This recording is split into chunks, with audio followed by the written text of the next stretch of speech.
Adam Tapp knows death from both sides. For the past 16 years working as a paramedic in London, Ontario, he's become intimately familiar with it.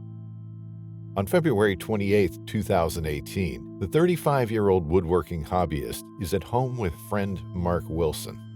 They attempt to try a new etching technique that requires the use of a microwave oven transformer.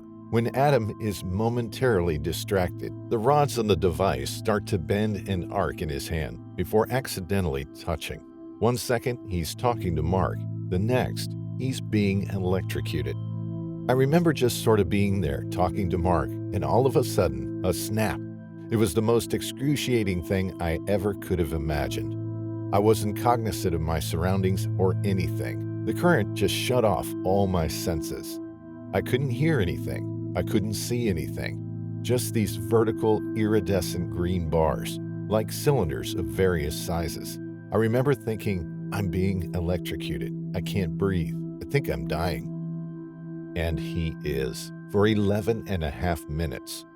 According to every medical and clinical definition, Adam was legally dead. The next thing he realizes, he's in a prolonged state of falling before suddenly waking up in a place described as somewhere he had always been and had always belonged to. He looks around and finds himself suspended in a dark, inky blackness that is surprisingly warm and comforting. There's this nagging feeling that he's no longer Adam. He's not a husband. He wasn't dead. He wasn't anything. He was raw consciousness. Following this realization, he begins to feel an odd sensation, similar to gasoline on water, wash over him. The liquid that engulfs him is made up of strange geometric patterns, colors, and fractalizations that were somehow able to clearly communicate using emotion. The physical sensation is as if every atom he was made of was being pulled apart into everything. It was the most natural feeling in the world. There's also a strong and deep sense of love that came from the universe and the stark recognition that every living creature, including himself, was the universe. On the outside, a fortunate string of coincidences begin to unfold. Mark had taken a high-voltage safety course 2 weeks earlier, enabling him to quickly shut off the transformer before more damage was done. He immediately calls out to Tapp's wife, who is a cardiac nurse. In a matter of minutes, she begins CPR while Mark is on the phone with Adam's paramedic friend and colleague, who was only 2 blocks away.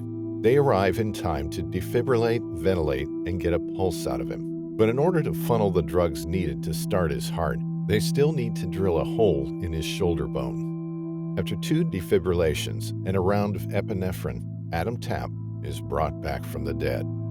He remembers being lost in feelings of peace, love, and universal connectedness before being suddenly jolted. Surprised he's been electrocuted for the 2nd time, he's quickly shocked again. Racing for another jolt, he is suddenly and forcefully pulled or sucked back into his body. The first thing he senses is the smell of burned flesh. Looking down, he sees his hands are severely burned, and he's missing his left pointer finger. A nurse informs him that both hands are covered in 3rd and 4th degree burns, and his finger has been completely burned off in the accident.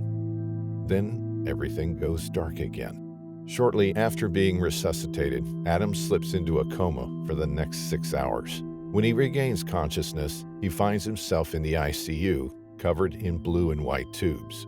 He immediately notices his sense of time is a bit skewed. Everything was going in slow motion. But what he finds more surprising and generally off-putting is how foreign and not at home he feels in his own body. Despite knowing he had died, it felt like wearing an oversized costume. Missing a finger and covered in 3rd and 4th degree burns, he can't help but notice the smell and worry about losing consciousness again. He becomes vigilant of his breathing and how he smelled, which begins to make him uncomfortable. I just became so hyper-aware of my breathing, of my natural pheromonal smell. I also remember squeezing my arm and just feeling so not at ease in my body, like it was brand new, and I now got thrust into this ridiculous meat suit that is frail, urinates, defecates, and breathes. It was like being downgraded from a supercomputer to a Commodore 64. That feeling hung around for a couple of months, but it eventually passes and is replaced with feelings of calm and serenity. Those 11.5 minutes of blissful solitude could have lasted eons or 1 second. Time had zero influence or meaning on the other side. And while it was a positive encounter, there's still a hesitation about reading and listening to other people's near-death experiences. He needs time to process everything. After about 6 months, the urge to research what others have experienced after temporarily dying starts to build. Reading the thousands of accounts of people who have died and come back instills a feeling of belonging. There were all these people who have tried to categorize near-death experiences, what they represent, how long the transformation lasts, and I have to admit it's fairly accurate. In the 4 years following his near-death experience, Adam's outlook about life and death is a positive one. It's the most beautiful experience of his life, despite a strong love for life and being alive.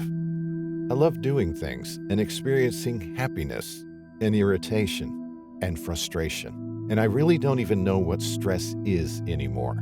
It gives you a wonderful peace of mind about what's relevant and what's not. This profound experience shifts his former perspective from feelings of sorrow and fear to that of peace and love. As a paramedic, he used to pity the dead. Now he's curious about them, where they are, what they're doing, and if they can see him.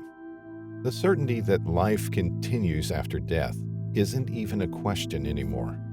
He knows what he experienced that night was real. There is nothing to be afraid of.